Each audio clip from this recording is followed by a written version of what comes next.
అందరికీ నమస్కారం. కథలపల్లకి ఛానల్కి స్వాగతం. ఇప్పుడు మనం నీకోసమే నా అన్వేషణ పార్ట్ 68 విందాం. నివి మాటలకి సమీర కోపంగా, జస్ట్ షటప్, నీకు కామనేమో, మాకు కాదు. మాలాంటి వాళ్ళు ప్రేమ పెళ్లి కంటే ఇంటి బరువు ఫ్యామిలీ మెంబర్స్ కోసమే ఆలోచిస్తామంటూ ఈసారి దేవ ఆఫీస్ ఫోన్కి కాల్ చేసింది సమీర. కాల్ అటెండ్ చేసిన రిసెప్షనిస్ట్కి దేవ్తో మాట్లాడాలని చెప్పింది సమీర. సార్ ఇంపార్టెంట్ మీటింగ్లో ఉన్నారని చెప్పినా ఇది అంతకన్నా ఇంపార్టెంట్ అని చెప్పండి అంది కమాండింగ్ టోన్తో. సమీర అలా చెప్పేసరికి ఇంకా చేసేదేమీ లేక దేవ్కి కాల్ కనెక్ట్ చేసింది రిసెప్షనిస్ట్. దేవ్ కాల్ పిక్ చేయగానే దేవ్ గారు అంటూ ఏడుపు స్వరం వినపడేసరికి సమీర ఆర్ యూ ఓకే అన్నాడు కంగారుగా Dev. No I'm not okay, మన మధు అని ఏడవడం స్టార్ట్ చేసింది సమీర. మధుకి ఏమైంది అంటూ మీటింగ్ని మధ్యలోనే వదిలేసి ఆ రూమ్ నుండి బయటకు వచ్చి రూమ్ బయట వెయిట్ చేస్తున్న మైకేల్తో కార్ స్టార్ట్ చేయమని డ్రైవర్తో చెప్పు అంటూ లిఫ్ట్ వైపు కదిలాడు దేవ్. మన మధుని ఎవరో కిడ్నాప్ చేశారు అని చెప్పి ఏడుస్తోంది సమీర. వాట్? కిడ్నాప్ ఏంటి? అసలు ఎలా జరిగింది? నాకు కాస్త అర్థమయ్యేలా చెప్పు అంటూ లిఫ్ట్ నుంచి దిగి కార్ దగ్గరికి వెళ్ళాడు దేవ్. దేవ్ కారు ఎక్కేలోపు జరిగిందంతా పోసగుచ్చినట్టుగా వివరించి చెప్పింది సమీర. సరే అయితే నేను ఇంటికి వస్తున్నాను, ఇద్దరం కలిసి మధు పీజీకి వెళ్దాం అన్నాడు. లేదు లేదు, మీరు ఆఫీస్ నుంచి డైరెక్ట్గా అక్కడికి వెళ్ళిపోండి, నేను కూడా అక్కడికే వచ్చేస్తానంటూ తన్నే చూస్తున్న వాళ్ళకి వెళ్ళొస్తానని చెప్పి బయటికి నడిచింది సమీర. సమీర కాల్ కట్ అయ్యాక పోలీస్ కమిషనర్ కాల్ చేసి మ్యాటర్ చెప్పి ఆ స్పాట్కి రమ్మని కాల్ కట్ చేశాడు దేవ్. దేవ్ కంగారుని చూసి ఏమైంది బాస్ అని అడిగాడు మైకేల్. మధునెవరో కిడ్నాప్ చేశారంట అన్నాడు నుదురు రుద్దుకుంటూ టెన్స్గా ఫీల్ అవుతూ. దేవ్ కంగారుని చూసిన మైకేల్ మీరేం కంగారు పడకండి boss, we will find out her అన్నాడు భరోసా ఇస్తూ. యా అంటూ సీట్కి జారబడి కళ్ళు మూసుకున్నాడు దేవ్. కొద్ది సమయం తర్వాత దేవ్ కారు ఇంకా సమీరా కారు ఇద్దరు ఒకేసారి స్పాట్కి చేరుకున్నాయి. కారులో నుండి కిందకి దిగి కారు బ్యానెట్ కానుకొని ఏడుస్తున్న అమర్ దగ్గరకు వెళ్ళారిద్దరు. దేవుని చూసిన అమర్ చిన్నపిల్లాళ్ళు అతను హత్తుకుని, అన్నయ్య మధుని ఎవరో కిడ్నాప్ చేశారు, నాకు నా మధు కావాలి, ఎలాగైనా తను ఫైండ్ అవుట్ చేయండి అంటూ తను ఒక పెద్ద బిజినెస్ మ్యాగ్నెట్ అన్న విషయం కూడా మర్చిపోయి చిన్నపిల్లాల్లో ఏడ్చేస్తున్నాడు అమర్. అమర్ని ఎప్పుడూ అలా చూడని దేవ్ కాస్త షాక్ అయినా అమర్ మధుతో డీప్ లవ్లో ఉన్నాడని అర్థం చేసుకుని, డోంట్ వరీ, నేనున్నానుగా, తను ఎలా అయినా వెతికి పట్టుకుందా అన్నాడు ధైర్యం చెప్తూ. అంతలో అక్కడికి పీజీ వార్డెన్ ఇంకా కాలేజ్ ప్రిన్సిపల్ కూడా వచ్చారు. దేవ్ అక్కడికి వచ్చాడని తెలిసి. ఈలోపే కమిషనర్ కూడా అక్కడ చేరుకున్నాడు తన కింద ఆఫీసర్స్ని తీసుకుని. కమిషనర్ అక్కడ జరిగిందంతా తెలుసుకుని తన టీంని సెర్చ్ కోసం పంపించాడు. ఆ చుట్టుపక్కల సీసీ కెమెరాలు లేకపోవడం వల్ల మధుని కిడ్నాప్ చేసింది ఎవరో ఏ వెహికలో అర్థం కాక అందరూ సతమతం అవుతుంటే అదంతా చూస్తున్న వీధి మీద చెత్త ఏరుకునే ఒక అబ్బాయి అక్కడికి వచ్చి తన చేతిలో ఉన్న బ్రాస్లెట్ వారికి చూపించాడు. అది చూసిన సమీర ఆ బ్రాస్లెట్ మధుదే అని కన్ఫర్మ్ చేసింది.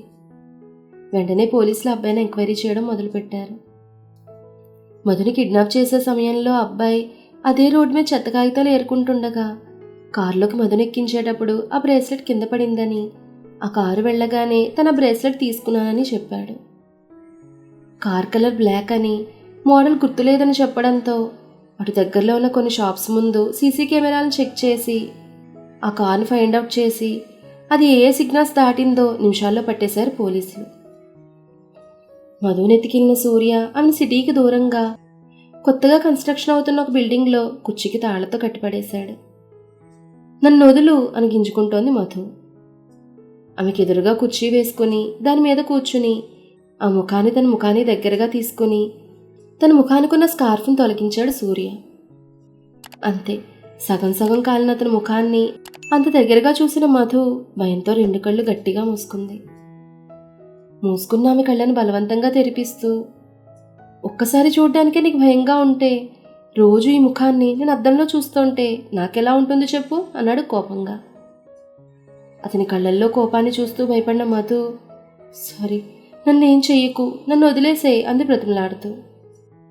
నిన్నేం చెయ్యను, జస్ట్ రేప్ చేసి వదిలేస్తానంతే. లేకపోతే ఎవరితో ఏదో చేస్తుంటే నాకు ఇలాంటి గతి పట్టించావు. నిన్ను వదులుతానో చెప్పు అన్నాడు క్రూరంగా నవ్వుతూ. దానికి మధు ఇంకాస్త భయపడుతూ, చూడు సూర్య, నువ్వు ఆ రోజు తప్పు చేయాలని చూసావు. ప్రేమ పెళ్ళి అంటూ నువ్వంటే ఇష్టం లేని అమ్మాయి చుట్టూ తిరిగావు. ఆమె నీ ప్రపోజల్ని ఒప్పుకోలేదని ఆ ముఖంపై యాసిడ్ పోయాలనుకున్నావు. కానీ మధ్యలో నేను వచ్చి ఆ యాసిడ్ని నీ ముఖం మీద పడేలా చేశాను. అది కూడా ఒక యాక్సిడెంట్గా మాత్రమే. నిజానికి నీ చేతిలోని యాసిడ్ కింద పడేయడమే నా ఉద్దేశం. అంతేగాని నీకు హాని కలిగించడం నా ఉద్దేశం ఏమాత్రం కాదు అంది. ఆ రోజు జరిగిన దానిలో తను తప్పు లేదని వివరిస్తూ. ఓహో, అంటే జరిగిన తప్పులో నీ భాగం లేదంటావు. యాక్సిడెంటల్గా ఆ యాసిడ్ నా మీద పడిందంటావు.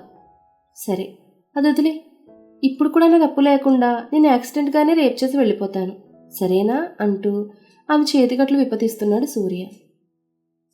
సూర్య వైపు చూస్తూ, ప్లీజ్ సూర్య, నన్నేం చెయ్యకు, కావాలంటే నన్ను చంపేసేయ్ అంది మళ్ళీ బ్రతిమలాడుతూ. చంపితే ఏమొస్తుంది బూడిద? అదే నేను బ్రతుకుండగానే శవాన్ని చేస్తే అప్పుడొస్తుంది మజా. నేను ఎలా నా ఈ ముఖాన్ని చూస్తూ అనుక్షణం కుమిలిపోతున్నానో నువ్వు కూడా అలాగే నీకు జరిగిన దానికి అనుక్షణం కుమిలిపోతూ ఉండాలంటూ మధుని పక్కనే ఉన్న బెడ్ మీదకు తోశాడు సూర్య. కారులో కూర్చున్న అమర్ టెన్షన్గా ఫీల్ అవుతున్నాడు. అది చూసిన దేవ్, డోంట్ వర్రీ, మనం మధుని తొందరగానే చేరుకుంటామంటూ తమ్ముడి భుజం చుట్టూ చేతులు వేసి అతని దగ్గరే తీసుకున్నాడు. ఐ హోప్ మనం తనకి ఏమీ కాకముందే ఆమెను సేవ్ చేయాలనుకుంటున్నాడు అమర్. మధు ఎలా ఉందో అని ఒక పక్క గుండెల్లో దడపుడుతోంటే ఆమెకి ఏమీ కాకూడదని దేవుని ప్రార్థిస్తోంది సమీర. తనకి చెరోవైపు కూర్చుని ఇద్దరిని ఓదార్స్తున్నాడు దేవ్. బెడ్ మీద పడిన మధు వెనక్కి వెనక్కి వెళ్తూ, వద్దు ప్లీజ్, నన్నేం చేయకు, నన్ను వదిలేసే, నీ కాళ్ళు పట్టుకుంటాను అని ప్రార్థిస్తోంది రెండు చేతులు జోడించి. కానీ సూర్య మాత్రం ఇంచు కూడా చలించక ఆమె మీదకి ఆకలితో ఉన్న మృగంలా పడి ఆమె ఒంటి మీద ఉన్న చున్నీని లాగి పక్కకు విసిరాడు. అది కాస్త ఓపెన్ ఏరియా అవ్వడంతో చున్నీ ఎగిరి గాలికి బిల్డింగ్ మీద నుంచి కిందకు పడింది. సరిగ్గా అప్పుడే మధు ఎక్కడుందో ట్రేస్ చేస్తూ వచ్చిన దేవు వాళ్ళ కారు ఫ్రంట్ మిర్రర్ మీద పడిందా చున్నీ. అంతే, ఒక్కసారిగా కారు నాపాడు డ్రైవర్. ఒక్క అంగలో కిందికి దిగిన అమర్ కారు మీద ఉన్న చున్నీని తీసుకుని, ఇది నా మధు చున్నీయే, తను ఇక్కడే ఎక్కడో ఉంది అంటూ దిక్కులు పిక్కటిల్లేలా మధు అని గట్టిగా అరిచాడు. 15వ ఫ్లోర్లో ఉన్నా కూడా మధుకి అతని అరుపు వినిపించింది. అమర్ గొంతు వినగానే, అమర్ నువ్వు వచ్చావా, నా కోసం వచ్చేసావా అంటూ ఆనందంగా తన మీదకొస్తున్న సూర్యని వెనక్కి తోసి బెడ్ దిగుతుంటే ఆమె చెయ్యి పట్టి బెడ్ మీద పడేసి ఆమె చెంప మీద గట్టిగా ఒక దెబ్బ కొట్టాడు సూర్య. అంతే, సూర్య అంత గట్టిగా కొట్టేసరికి మధు పెదవి చిట్లి బ్లడ్ వస్తుంటే ఆమె బెడ్ మీద స్పృహ తప్పి పడిపోయింది. బెడ్ మీద స్పృహ తప్పి పడిపోయిన ఆమె వైపు చూస్తూ క్రూరంగా ఒక నవ్వు నవ్వాడు సూర్య. తన చేతిలో ఉన్న చున్నీని చూపిస్తూ, అన్నయ్య తను ఇక్కడే ఎక్కడో ఉంది, నా మధు ఇక్కడే ఉందని ఎక్సైట్ అవుతున్నాడు అమర్. అమర్ని సముదాయిస్తూనే పోలీసు వైపు చూశాడు దేవ్.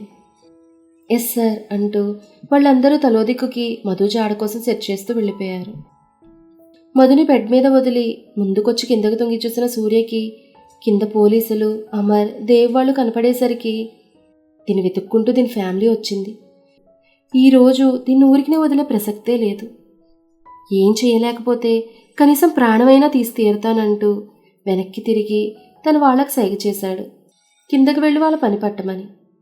వాళ్ళు అలాగే అంటూ కిందకు మరుగు పెట్టారు. అన్నయ్య నేను కూడా వెళ్తాను, నా వదిన ఎలాగైనా కాపాడుతానని దేవికి చెప్పి బిల్డింగ్ స్టెప్స్ వైపు వెళ్ళాడు అమర్. అది కొత్తగా కడుతున్న బిల్డింగ్ అవ్వడం వల్ల దానికి ఇంకా లిఫ్ట్ ఫిక్స్ చేయలేదు. అందుకే దేవు పైకి వెళ్ళలేడు కాబట్టి మైకేల్ వైపు చూసి నువ్వెళ్ళు అన్నాడు. కానీ బాస్ అన్నాడు మైకేల్. నాకేం కాదు, ముందు నువ్వెళ్ళు అన్నాడు దేవ్. దేవు చెప్పడంతో మైకేల్ కూడా బిల్డింగ్ లోపలికి వెళ్ళాడు. సమీర టెన్షన్గా పైకి చుట్టూ చూస్తుంటే నువ్వు కూడా వెళ్ళి మధు ఎక్కడుందో చూడు సమీర అన్నాడు దేవ్. అది నేను మీరు అంటుంటే ఐమ్ ఓకే, గో హెడ్ అన్నాడు. దేవ్ అండమే తరువాయి మధు అని అరుస్తూ బిల్డింగ్ లోపల పరుగు పెట్టింది సమీర. దేవ్ ఒకసారి తన కాళ్ల వైపు చూసుకుని తన నిస్సహాయతకి తనలో తానే బాధపడి, సారీ మధు, నిన్ను సేవ్ చేయడానికి ఈ అవుటిబావ రాలేడు అనుకున్నాడు బాధగా. కిందకొస్తున్న రౌడీలు పైకొస్తున్న పోలీసులను చితకబాతున్నారు. రౌడీలు అమర్ మీదకు కూడా వచ్చారు. అమర్ బాహుబలిలో అమరేంద్ర బాహుబల్లా తన కండలు కరిగిస్తూ ఒక్కో రౌడీకి చుక్కలు చూపిస్తున్నాడు. ఇంతలో ఒక రౌడీ సమీర మీదకు వచ్చేసరికి మైఖేల్ ఆ రౌడీ బెండు తీసి ఆమెను రక్షించాడు. థ్యాంక్స్ భయ్యా అంటూ పైకి వెళ్ళిపోయింది సమీర. అలా ఒక్కో స్టెప్స్ ఎక్కుతూ చివరిగా 15వ అంతస్తులోకి వెళ్ళింది సమీర. అక్కడ బెడ్ మీద స్పృహ తప్పున్న మధుని చూస్తూనే కంగారుగా ఆమె దగ్గరకు వెళ్ళి, మధు మధు లేరా అంటూ ఆమె బొగ్గలు తడుతూ లేపుతోంది సమీర. మధుని లేపుతున్న సమీర జుట్టుని వెనక నుండి పట్టుకుని పైకి లేపి, నువ్వు దీనికి ఏమవుతావే, మరీ ఓవర్ చేస్తున్నారు నీ ఫ్యామిలీ నువ్వును అన్నాడు రౌద్రంగా చూస్తూ సూర్య. తనకి నేను అక్కని, వరుసలు ఏవైనా అదంటే నాకు ప్రాణం, నా ప్రాణం ఇచ్చేనా దాన్ని నేను కాపాడుకుంటాను అంది వాడి చేతిలో నుండి తన జుట్టును విడిపించుకుంటూ సమీర. అవునా, ఏది కాపాడు చూస్తాను. అయినా ఈరోజు నాకు లక్ ఉందనుకుంటా. ఒకటి కొంటే ఒకటి ఫ్రీలా దాన్ని రేపు చేద్దాం అనుకుంటే నువ్వు బోనస్గా దొరికావంటూ సమీర అందాన్ని కళ్ళతోనే జురుకుంటున్నాడు వాడు. వాడి చూపులకి తట్టుకోలేక తలదించుకుని వాడి నుంచి విడిపడ్డానికి ప్రయత్నం చేస్తోంది సమీర. అంతలో అక్కడికి వచ్చిన మైఖేల్ సూర్య డొక్కలోకి పంచిచ్చాడు. వెంటనే సూర్య సమీరను ఒక పక్కకు పడేసి తను ఇంకో పక్కకు తూలాడు. కింద పడ్డ సమీర తల సరిగ్గా ప్లాస్టింగ్ చేయని నేలకు తగిలేసరికి నుదురు దగ్గర చర్మం గీరుకుని బ్లడ్ వస్తోంది. అది చూసిన మైఖేల్ మేడం అంటూ సమీర దగ్గరకు వెళ్ళబోతుంటే అప్పటికే కింద పడ్డ సూర్య లేచి నిలబడి పక్కనే ఉన్న సిమెంట్ పలకతో మైఖేల్ తల మీద గట్టిగా కొట్టాడు. ఆ దెబ్బకి మైఖేల్ తల నుండి బ్లడ్ కారుతుంటే మేడం అంటూ కింద పడి స్పృహ తప్పిపోయాడు మైఖేల్.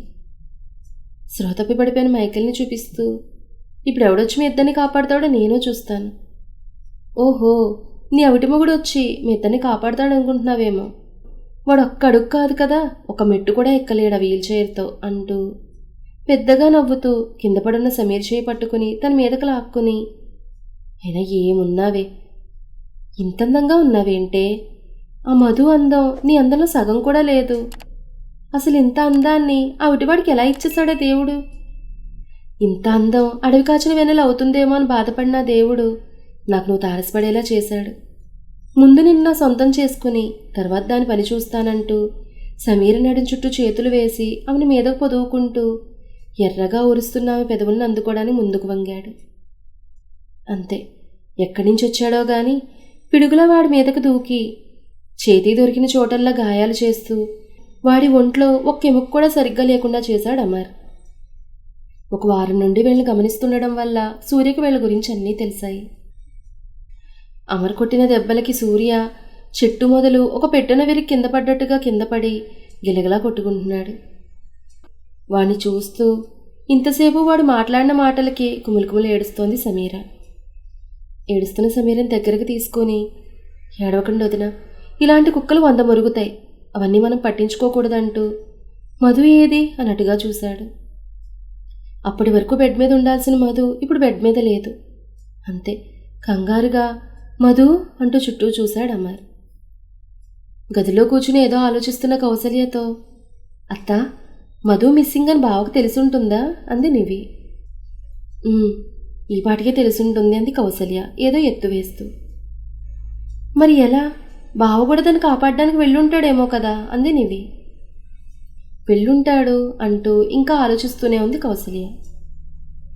ఏంటత్తా, నేను ఇక్కడ మాట్లాడుతుంటే నువ్వు అక్కడ ఏం ఆలోచిస్తున్నావు అంది విసుగ్గా ఆమె. ఏం లేదు, అసలు ఈ కిడ్నాప్ ప్లాన్ నాకెందుకు తట్టలేదా అని ఆలోచిస్తున్నాను. ఒకవేళ ముందే మనం దాన్ని కిడ్నాప్ చేసి పరలోకాన్ని పంపించేసి ఉంటే మనకి బాధలు తప్పేవి అంది కౌసల్య. ఆ మాటకి నువ్వెప్పుడూ అనుకోవడమే తప్ప ఏ పని కరెక్ట్గా చేసావత్తా. అప్పుడు అంతే, దేవుబావని వేయించేస్తాను, నీ బావని ఈ ఆస్తికి వారసుని చేస్తావని చెప్పావు. ఏం జరిగింది, దేవుబావకి ఏం అవ్వలేదు సరికదా, ఇంటికి బుల్లి వారసుని పట్టుకుని వచ్చేలా చేసావు. ఇప్పుడు కూడా వాళ్ళని ఏం చేయకుండా చోద్యం చూస్తున్నావు అంది ఎగతాళిగా. నివి మాటలకు కోపం వస్తుంటే, నోర్ముయి నివి అని గట్టిగా అరిచింది కౌసల్య. అరుపు కాస్త వెనక్కి జంకినా, నేను అన్నదానిలో తప్పేముంది, నిజమేగా చెప్పాను అంటూ బొంగమూతి పెట్టుకుంది నివి. నివి వైపు చూస్తూ, నువ్వు అన్నదానిలో తప్పులేదు, అలా అని నేను కూడా ఏం చేతులు కట్టుకుని కూర్చోలేదు. ఎప్పటికప్పుడు వాడు అడ్డు తొలగించుకోవాలని చూస్తూనే ఉన్నాను. 5 ఏళ్ల క్రితం కూడా దేవుని చంపితే ఆస్తి మొత్తం మనకే వస్తుందనుకుని యాక్సిడెంట్ ప్లాన్ వేశాను. కానీ తర్వాత తెలిసింది ఏంటంటే, పెళ్లి కాకుండా దేవు చనిపోతే ఆస్తంతా అనాథ శరణాలయానికి వెళ్తుందని. అందుకే వాడు చనిపోకూడదని వాడి మీద బోలెడు డబ్బు ఖర్చు పెట్టి అవిటివాడిగానైనా బ్రతికించుకున్నాను. అయినా పురుట్లోనే వాడు అమ్మని పైకి లేపేసినట్టు వాడిని కూడా పైకి లేపేస్తే సరిపోయేది. కానీ డాక్టర్స్ నాకు పిల్లలు పుట్టారని చెప్పేసరికి ఏదో తెలియని మొత్తం నన్ను ఆవహించి నా చేత వాడిని చంపకుండా చేసింది అంది కౌసల్య. అమ్మ కౌసల్య, నీ ఒక్కొక్క రంగు ఇలా బయటపెడుతున్నావా? డే బై డే నీ అసలు స్వరూపం బయటపడుతుంది కదా. దేవ్, నువ్వు అవిటివాడివని మరీ అంతలా బాధపడకు. నీ ఫ్యాన్స్ చాలా హట్ అవుతారు. ఏమంటారు ఫ్రెండ్స్? దేవ్ తను అవిటివాడినని అంతలా బాధపడుతుంటే మనకు వినడానికి చాలా కష్టంగా ఉంది కదా. సరే, మన తర్వాత ఏం జరిగిందనేది నెక్స్ట్ ఎపిసోడ్లో తెలుసుకుందాం. ఈ కథ మీకు నచ్చితే లైక్ చేయండి, షేర్ చేయండి, కామెంట్ చేయండి. అలాగే మన కథల పల్లకి ఛానల్ని సబ్స్క్రైబ్ చేసుకొని పక్కనే ఉన్న బెల్ ఐకాన్ని క్లిక్ చేయడం మాత్రం మర్చిపోకండి. ధన్యవాదాలు.